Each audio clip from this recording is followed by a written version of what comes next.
देखो भाई, दिल्ली के जंतर मंतर पे एक खतरनाक प्रोटेस्ट के बाद, इतनी लंबी लड़ाई के बाद झारखंड में भी एक लंबा प्रोटेस्ट स्टार्ट हो गया है और ये काफी दिनों से चल रहा है। चाइना को कैसे बराबरी कर पाएंगे आप तो हर चीज को क्लेम ही कर रहे हो। यहाँ की गवर्नमेंट एग्जाम नहीं करवा पा रही है, चाइना को कैसे पाओगे? वहाँ का 2 करोड़ 3 करोड़ जो स्टूडेंट है गाँव में बैठते हैं, बिना किसी प्रॉब्लम के करवाते हैं और सारी चीजों को बंद कर देते हैं, फालतू चीजों को, ट्रैफिक वगैरह भी बंद कर देंगे, शांति बना देंगे।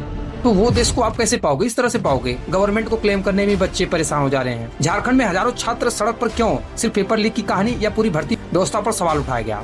झारखंड में पिछले कई दिनों से युवा सड़क पे भटक रहा है, हाथ में डिग्री, सालों की तैयारी और सामने एक ही सवाल, हमारी मेहनत का फैसला आखिर कैसे होगा?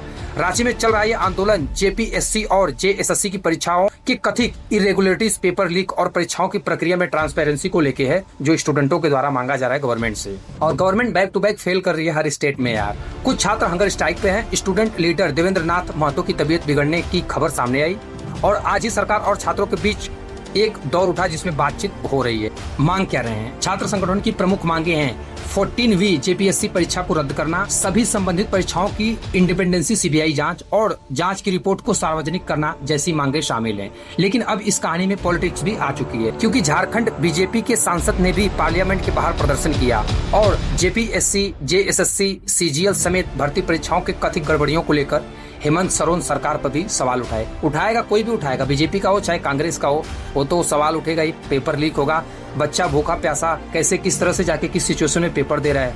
आप लोग पेपर को लीक कर रहे हो, पूरी तरह से करप्शन कर रहे हो, हर स्टेट में कर रहे हो। उसके बाद बीजेपी ने सीबीआई इन्वेस्टिगेशन की मांग की।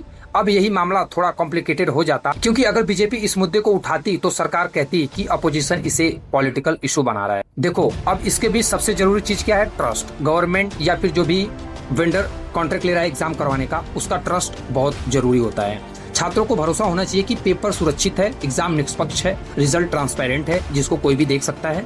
और अगर कोई गड़बड़ी करता है तो उसे बचाया नहीं जाएगा, उसे डिफेंड नहीं किया जाएगा किसी के भी द्वारा, और वो चाहे कोई भी हो, चाहे वो कुर्सी पे बैठा नेता ही क्यों ना हो या फिर वो सीएम ही क्यों ना हो। और यही वो जगह है जहां गवर्नमेंट की अकाउंटेबिलिटी बनती है कि वो इस चीज का जवाब दे, क्योंकि पेपर लीक करने वाला व्यक्ति सिर्फ एक एग्जाम को नुकसान नहीं पहुंचाता, बल्कि वो हजारों ईमानदार कैंडिडेट के सालों के प्रिपरेशन, उनके पसीना और खून को एक करके उस एग्जाम में पहुंचा होता है। उसकी भावनाओं के साथ खेलता है, उसकी फाइनेंशियल कंडीशन के साथ खेलता है, उनकी पारिवारिक स्थिति के साथ खेलता है। राजनीतिक दल किसी जेन्युइन पब्लिक इशू को उठाए, ये लोकतंत्र का हिस्सा है।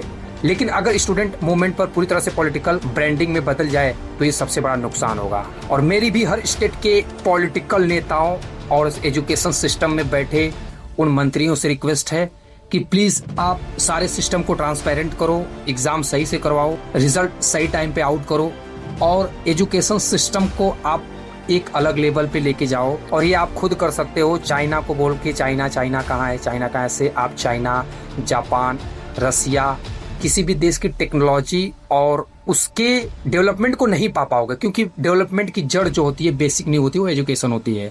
तो ये आपकी रिस्पॉन्सिबिलिटी बनती है कि आप करप्शन कम करो, बच्चों के बारे में भी सोच लो, इस देश के बारे में भी सोच लो और सारी चीजों को सही करो। ये मेरी रिक्वेस्ट है। सो इस पे आपकी क्या राय कमेंट सेक्शन में फॉलो करें। इसी तरह की इन्फॉर्मेशन के लिए मिलते हैं अगले एनालिसिस में। तब तक के लिए बाय बाय।